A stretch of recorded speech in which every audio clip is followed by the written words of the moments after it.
Now, Count on 2, live and local in the Lowcountry. This is News 2. Good evening, I'm Carolyn Murray. And I'm Brendan Clark, joining you on the web as Georgetown is bracing for unprecedented flooding from Florence. Thousands urged to evacuate ahead of historic flooding in an area where several swollen rivers converge. Authorities are predicting the possibility of between 8 and 10 feet of water. Georgetown's mayor calls the flooding threat, quote, a silent assassin, but says this community is prepared. You know, it's been a bunch of money opening up, and now we're not getting to sell anything. We've had to close for 2 of the 5 weeks we've been open. We have the Army, National Guard in here. We have the Air Guard. We can rescue you by high-level vehicles, boats, or by air. So everyone's in place. Save lives. We'll rebuild and save property afterwards. The death toll from Florence now stands at 48 in 3 states, North and South Carolina, as well as Virginia. We go to News 2's Raymond Owens. He's on Pawleys Island right now with the very latest. Raymond, tell us how conditions are where you are.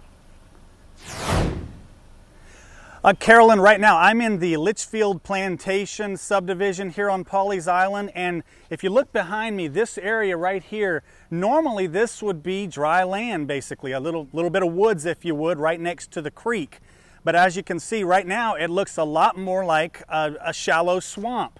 And then just kind of behind that, you can see that's normally a backyard at someone's home. There's even a brick fire pit there in the backyard. All of that is now completely flooded over with water. Now the good news is, so far, if you look over here at the house, and as you see the water line, it's approaching the house. It's approaching the house, but it's not necessarily going into the house yet.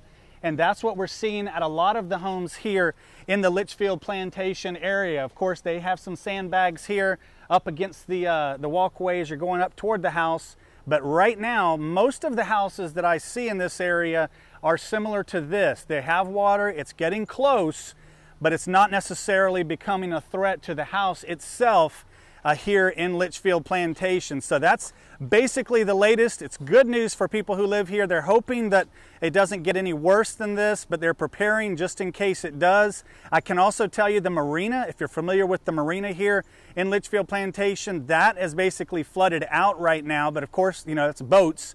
So you would think they would not have as big a problem with that as the homes here might. Live on Pawleys Island at Litchfield Plantation, I'm Raymond Owens. Back to you guys. Sandbag scamming incidents have been reported in some Lowcountry areas, including Charleston, and today in Horry County, police investigating some claims of improper sandbag sales. At a local high school, volunteers filling sandbags ran out of supplies earlier this week. Social media posts then pointed investigators to a man accused of taking money but not following through on orders. One woman says she also tried to get sandbags from the man before she evacuated. I said, can I get some sandbags and I'll pay you when I get my Social Security check and my VA check. I don't work like that. I go, what? He said, I don't work like that. I said, it's only a week away. No, I have to make money. Local agencies are investigating these incidents, and people are asked to contact their police or sheriff's office with any information. An aqua dam may be doing just what it's designed to do, preventing river water from breaching onto 2 coal ash ponds at the former Granger Power Plant in Conway. As we told you last week, crews installed the aqua dam to prevent water going over the dike. Sandy Cooper says that ash pond holds about 200,000 tons of ash. Water did breach the other ash pond on this site, but it had been already cleared of ash. The utility will continue testing water in the river, but says so far everything is within permitted levels. Of course, we have more on Florence and the devastation on these communities. All of that is on our website. Just go to counton2.com. You can also download our Storm Team 2 app to keep up with weather and flooding 24/7. Just search Storm Team 2 in your app store. Crews are still searching for a man today reported missing after a boating accident in Ravenel. We're told a woman made it to shore after the boat hit a bridge, but the man and the boat have not yet been found. The Coast Guard and Charleston County Sheriff's deputies searched for the man late last night in Wallace Creek near Highway 17 and 162. They restarted that search this morning.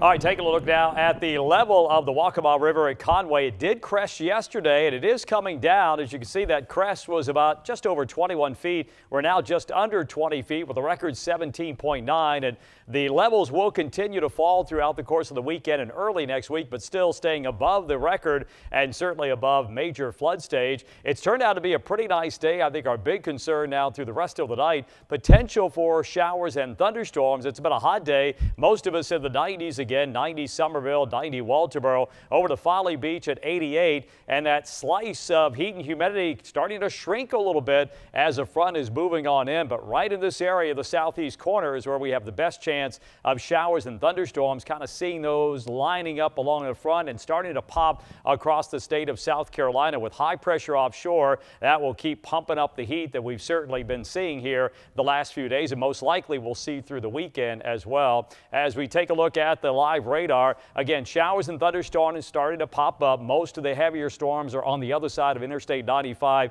between us and Columbia. These are pretty strong storms, and these have really been popping up with the potential, small potential, we could see a watch for the Midlands. Then we keep an eye on what's going on in southeast Georgia, because these storms have been popping. They also have a tendency for moving from the southwest to the northeast, also could impact us. So we'll keep that chance of rain in the forecast here through the night tonight, about 40% with partly cloudy, 75 inland, 77 at the beach. Here's your 10-day forecast as we continue on. Again, heading into your Friday, 88 with those showers and thunderstorms. Then as we get into the weekend, looks like we'll see mid to upper 80s Saturday and Sunday. Chance of rain about 40%, and a lot of these could be dumping heavy rain at times. And then next week looks quieter as we'll see sunshine, a lesser chance of rain, but still temperatures above the norm. Here's your beach forecast, showers and thunderstorms mid-80s, kind of the same forecast for Saturday as well as Sunday. But we're watching the radar here through the night tonight, especially for the next few hours